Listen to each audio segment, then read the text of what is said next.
সম্মানিত ভিউয়ার্স, আসসালামু আলাইকুম। আজকে আরও একটি নতুন ভিডিওতে আপনাদের স্বাগতম। তো আজকে আমরা যে ভিডিওটির কাজ করব, যে ভিডিওটি দেখাবো সেটি হচ্ছে আপনারা একটি নর্মাল ফটো, একটি কনভার্ট ফটো আপনারা কিভাবে একটি অ্যাপসের মাধ্যমে একদম পুরো 4K HD করতে পারবেন। তো চলেন আপনাদের প্রসেসটি দেখিয়ে দিই। তো ফার্স্ট অফ অল আপনারা চলে যাবেন প্লে স্টোরে। তো প্লে স্টোরে যাওয়ার পর এখানে সার্চ করবেন স্ন্যাপ এডিট। তো স্ন্যাপ এডিট অ্যাপসটি নামানোর পর এই যে আমি দেখিয়ে দিচ্ছি, এটা নয়,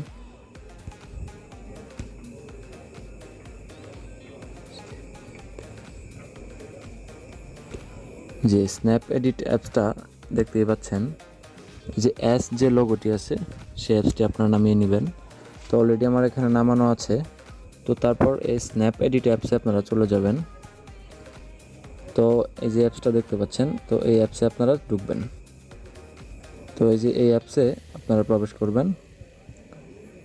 তো তারপর এখানে বেশ কিছু ফিচার দেখতে পারবেন, যেমন এখানে কিন্তু অলরেডি আমি যে পিকটি নিয়েছিলাম, তো সেটির কাজ করিয়েছিলাম, সেই পিকটি এখানে রয়ে গেছে। তো এখানে আপনারা অনেকগুলো ফিচার দেখতে পারবেন, যেমন এখানে রিমুভার আছে, তারপর এনহ্যান্স আছে, ব্যাকগ্রাউন্ড রিমুভ আছে, তারপর অ্যানিমেশন এআই। তো আপনারা এখানে আপনাদের ফটো এইচডি করার জন্য আপনার যে এনহ্যান্স নামক যে টুলটি আছে সেটি ইউজ করবেন। তো আমি এনহ্যান্সে ক্লিক করলাম। তো এখানে ক্লিক করার পর কিন্তু সবগুলো ভিডিও শো করছে। তো এখান থেকে আমি একটা পিকচার নিলাম। তো আমি এই পিকচারটা নিলাম, বাচ্চার এই পিকচারটা নিলাম। তো দেখেন এই পিকচারটা কিন্তু অনেক ঘোলা।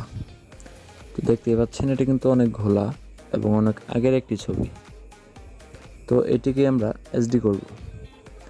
তো তার জন্য আমরা আমাদের যে একটি শেপ দেখতে পাচ্ছেন, তো এটা জাস্ট বাম দিকে নিব।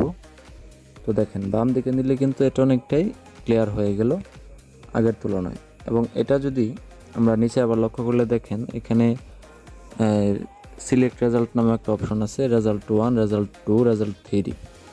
তো দেখেন এখন যদি রেজাল্ট 2-এ যাই তাহলে কিন্তু এটা আরও ক্লিয়ার হলো, আগের থেকে কিন্তু আরও ক্লিয়ার হলো। তো এখন যদি আবার রেজাল্ট 3-তে যাই তো এটা কিন্তু আরও একদম এইচডি হয়ে গেল। তো দেখেন কতটুকু পার্থক্য। তো অবশ্যই দেখতে পাচ্ছেন এটা বা অনেকটাই ডিফারেন্ট, একদম কি বলবো, অনেকটাই একদম 4K মতো হয়ে গেছে।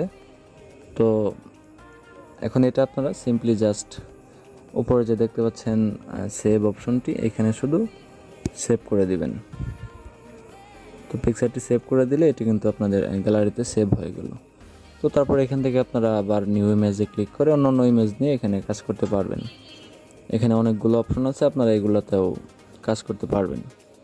তো ধন্যবাদ। যদি আমাদের ভিডিওটি কাজে আসে তো অবশ্যই আশা করব চ্যানেলটি সাবস্ক্রাইব করে রাখবেন।